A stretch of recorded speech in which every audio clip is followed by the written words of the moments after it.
Hello mga kabisi, welcome back. So, ito ay isang game na favorite natin with the classic dice BC Game Originals or BC Originals.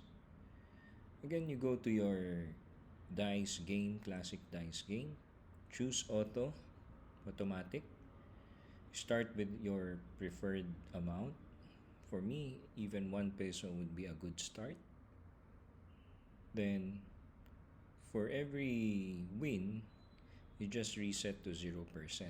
Meaning, babalik siya sa base bet na 1 peso in our case. On every loss, you increase it by 25% of your bet. So if you start with 1 peso, it would be 1 peso and 25 centavos and so on. It will increase 25% of itself.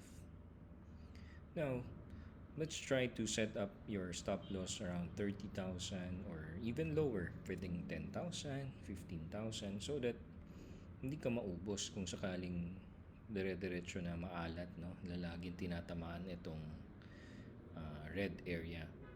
So what we want is, for example, in this case, roll under 18. This is our 18th mark. So anything below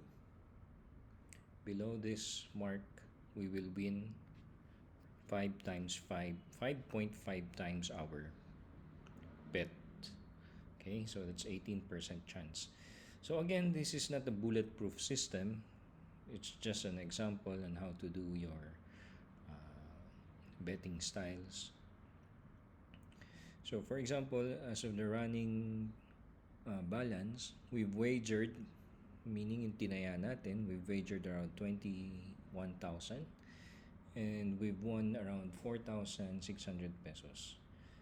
So again, natatalo ba tong system? Yes. Wala naman talagang bulletproof system. So nasa sa inyo lang yan if you want to, again, entertain yourself. Again, only gamble the amount of money that you are afford to lose. Okay? Gamble responsibly. Sige na mga kabisi, maglaro na tayo. Goodbye!